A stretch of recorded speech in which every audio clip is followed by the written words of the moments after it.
Bharatiya Janata party के manifesto के 3 मुद्दे और तीनों के तीनों कंप्लीट। पहला 370 हटा दी कश्मीर से।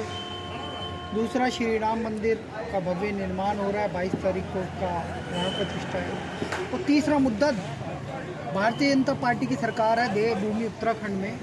वहाँ के पुष्कर सिंह धामी ने चुनाव से पहले मैनिफेस्टो में मांग डाली थी कि हम यूनिफॉर्म सिविल कोड लाएंगे, और वो कह रहे हैं कि जल्द से जल्द दिवाली के बाद हम यूनिफॉर्म सिविल कोड समान नागरिक संहिता को इम्प्लीमेंट कर रहे हैं। सर कैसे देखते हैं? सर बहुत पत्रकार महोदय, इसका बहुत बहुत खुशी है हमें कि हमारे उत्तराखंड में पुष्कर धामी जी ये चीज़ फॉलो कर रहे हैं, और बहुत जल्दी वो मेरे को भी लगता है कि लागू कर देंगे, क्योंकि ये बहुत ज़रूरत है आज पूरे देश में। यूसीसी की मांग आज से नहीं हो रही, बहुत सालों से इसकी मांग हो रही है। और इस काम को बीजेपी ने अपने मैनिफेस्टो में ये 3 चीज़ें डाली थी, और इसे तीनों उन्होंने 2024 से पहले पूरा भी कर दिखाया है। चाहे एक स्टेट में कर रहे हैं, लेकिन कर तो रहे हैं। मेरे को लगता है कि 2024 तक पूरे भारत देश में ये कर दिया जाएगा। और जहाँ तक पुष्कर धामी जी ने इस चीज़ को लागू करने की बात की है दिवाली के बाद, तो मैं बहुत बहुत उनका आभार व्यक्त करता हूँ, बहुत धन्यवाद जताता हूँ कि ये आज के टाइम पे उत्तराखंड में और पूरे भारत में जो कई धर्म के लोगों का धार्मिक कानून है, ये सब चीज़ें समाप्त होनी चाहिए। एक देश है तो एक देश में एक कानून लागू होना चाहिए। यूसीसी का बहुत ज़रूरत है, बहुत अनिवार्य है, और इनका बहुत बहुत धन्यवाद।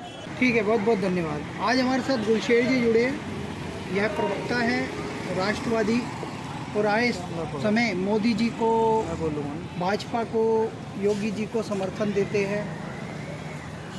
अब हम इन्हीं से पूछ लेते हैं, भारतीय जनता पार्टी के जो 3 मुद्दे थे वो कंप्लीट हो चुके हैं, क्या कहना है? देखिए, मैं उत्तराखंड के मुख्यमंत्री को सबसे पहले बधाई देना चाहता हूँ, ये दिवाली की शुभकामना। और उन्होंने जो उत्तराखंड के अंदर लागू किया है बहुत अच्छा किया है। ये सारे स्टेटों को उन्होंने जगाने का काम किया है, क्योंकि ये उत्तराखंड में नहीं, ये पूरे भारत के अंदर लागू होगा। बहुत अच्छा उन्होंने काम किया, बहुत अच्छा कार्य किया है। ये भारतीय जनता पार्टी सरकार की एक पहचान है, ये नरेंद्र मोदी जी की पहचान है, ये योगी जी की पहचान है। उससे पहले बहुत सरकारें आई है, सिर्फ वादे करती रही है, काम कुछ नहीं किया, वादा खिलाफी होती रही है।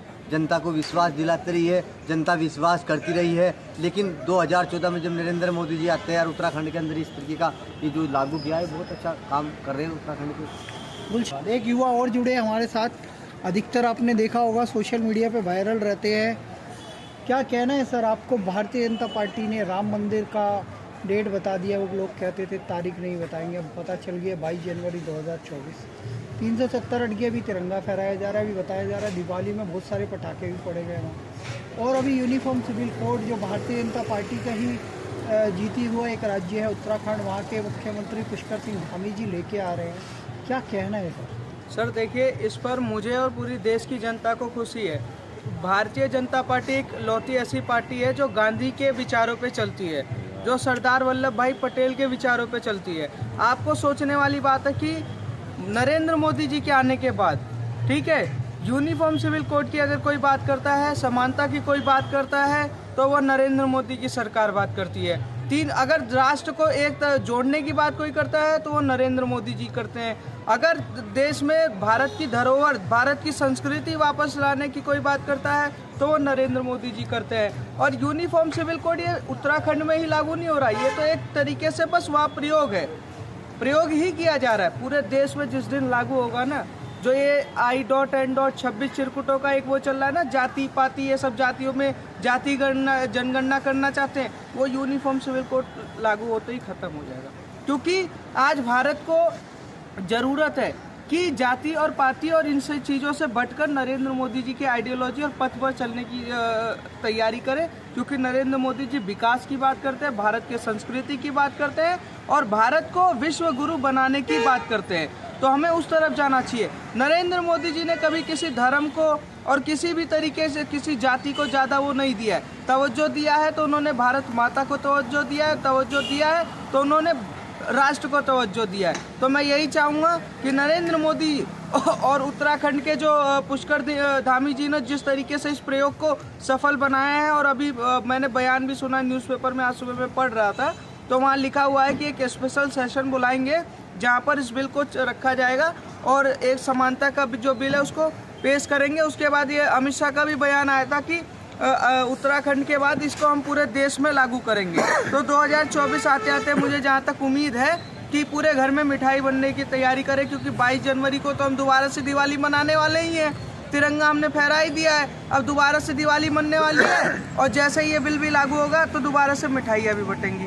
तो ये नरेंद्र मोदी जी की ताकत है कि आजकल हर घर में मिठाइयाँ बड़ी बटने लगी है। चलिए, मतलब मिठाई युग आ गया है। हाँ और राम राज्य की स्थापना होने वाली है और फिर से दीपक जलने वाले हैं 22 जनवरी को। आप ये कहना चाहिए? जी आप एक युवा हैं, कोई 3 मुद्दे जो भारतीय जनता पार्टी ने पूरे कर दिए हैं, वैसे कोई 3 मुद्दे अगर आप देना चाहें, एक कहते हैं special task Bharatiya Janata party को मैनिफेस्टो में, तो क्या देना चाहेंगे? सर, मेरा सबसे पहला, अगर नरेंद्र मोदी जी और भाजपा में अगर वो होगा कि अगर वो मेरी बात सुन रहे होंगे तो मैं उनसे यही चाहूँगा कि भारत को विश्व गुरु बनाने की तैयारी जो हमेशा से भाजपा और आरएसएस संघ करती है तो उसके तरफ बढ़े। पहला मुद्दा मेरा ये है।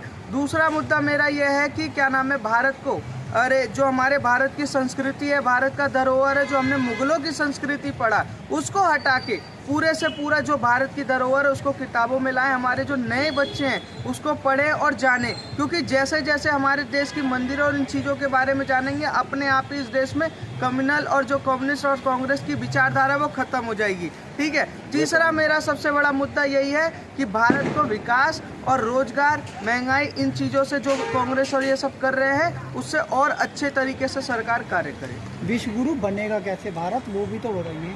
सर, विश्व गुरु भारत की संस्कृति और भारत का धरोहर है, जो विवेकानंद जी के विचार रहे हैं, सरदार वल्लभ भाई पटेल के विचार रहे हैं, ठीक है, हमारे जितने संत महात्मा उनके जो विचार रहे हैं उन विचारों पर ही चल के बनेगा। सरिया और मौलवी और मुगलों के विचारों से ये देश विश्व गुरु तो नहीं बनेगा। हाँ, पक्का है पाकिस्तान का भिखारी जैसा देश जरूर बन सकता है। कुछ लोग कह रहे हैं कि देश को संस्कृति तो अंग्रेजों ने दी है और देश पे 800 साल तो मुगलों ने राज किया है, उनके अनुसार ये देश चलना चाहिए, जीडीपी अच्छी थी। सर, मैं वही तो जिन लोगों ने इस किताबों को पढ़ाया, हमारे इतिहास को जिस तरीके से ख़त्म किया, आप बिहार के नालंदा यूनिवर्सिटी को उठा के देख लीजिए, सबसे बड़ा तो संस्कृत का धरोहर वही रहा है। आप काशी विश्वनाथ मंदिर को उठा के देखिए, आप अयोध्या के मंदिर को, आप किसी भी मंदिर में जाएंगे या किसी भी तरीके के भारत के शहर में घूमेंगे तो भारत की संस्कृति आपको मिलेगी। भारत किसी भी तरीके से अंग्रेज या मुगलों के आने के बाद नहीं उभरा है। भारत उस समय भी इलाज कर रहा था जिस समय ये पैदा भी नहीं हुए थे। तो इनको इतिहास ये, कम्युनिस्ट लोगों ने इस तरीके से भारत का डिज़ाइन कर दिया है कि युवा पैदा होता है तो उसे मुगल के अकबर और बीरबल जिनके सबके नाम याद होते हैं, ठीक है, शाहजहाँ, इन सब के, पर राम के पिताजी का क्या नाम था, उनके पिताजी का क्या नाम था, महाराणा प्रताप जी के पिताजी का क्या नाम था, कितने भाई थे, इसकी जानकारी नहीं है। भारत की संस्कृति तो उस समय नहीं ख़त्म की गई। कांग्रेस की जब पहली सरकार आती है जवाहरलाल नेहरू, पंडित जवाहरलाल नेहरू की, उसी समय की भारत सरकार भारत की संस्कृति पे सबसे बड़ा आघात, और अगर किसी ने अत्याचार किया वो सबसे बड़ा अत्याचार था। तो जवाहरलाल नेहरू की बात आ गई, कल 14 नवंबर है, बाल दिवस के रूप में मनाया जाता है, लेकिन भारतीय जनता पार्टी इससे कन्नी काटती है। पिछले दिनों 26 दिसंबर 2022 को मोदी जी ने 4 साहिबजादे जोरावर सिंह, फतेह सिंह के नाम से वीर बाल दिवस घोषित कर दिया। क्या है ये मैटर और क्या कहना चाहेंगे? सर, हमारे देश का दुर्भाग्य ये रहा है कि किसी को चाचा बना दिया तो किसी को पिता बना दिया तो किसी को मामा बना दिया, किसी को राजमाता बना दिया। इस दुर्भाग्य के चक्कर में ही आज चाचा नेहरू, मुझे ये तो नहीं समझ आ रहा, 4 बच्चों के संग फोटो तो कभी मैंने चाचा नेहरू की देखी नहीं है, पर चाचा नेहरू बच्चों से प्यार करते थे और बच्चों का ही किताब छीन के चाचा नेहरू ने यहाँ पर सांप और क्या नाम है नेवली की खेल दिखाया। भारत की संस्कृति को उन्होंने सबसे पहले तोड़ा है। मैं यही चाहूँगा कि चाचा नेहरू, अगर कोई प्यार करता है बच्चों से, इस देश की संस्कृति से अगर कोई प्यार करता है तो वो इकलौते प्रधानमंत्री नरेंद्र मोदी जी हैं। और अगर ये बच्चों ये कहते तो मैं कहूँगा कि साहिबजादों का जो समर्पण था इस देश के लिए, 14 नवंबर को साहिबजादा दिवस घोषित करना चाहिए। वो तो कर ही दिया है ना, वीर साहिबजादे 26 दिसंबर 2022 को घोषित कर दिया, हर 26 दिसंबर को मनाया जाएगा। सर, यही तो बदलाव आ रहा है ना, सबसे बड़ा यही तो बदलाव है। अगर ये बदलाव नहीं आता, मैं गया भी था जब प्रधानमंत्री मोदी जी ने ये घोषणा किया था, उस समय बहुत सारे लोग आए थे, मैं गया भी था, मैंने देखा है। पर मैं यही चाहूँगा कि यही बदलाव है, ये चाचा, मामा, ताऊ और ये क्या नाम है राजमाता, देश का बेटा, इन चीज़ों से दूर होना पड़ेगा। इस देश को परिवारवाद से जो नरेंद्र मोदी ने मुक्ति दिलाई है ना, ये सबसे बड़ी तरक्की है। और मैं चाहूँगा कि देश का विकास जिस तरीके से 75% से तेज चल रहा है, उसको 100% नरेंद्र मोदी लेके जाएंगे। बहुत बहुत धन्यवाद। धन्यवाद सर।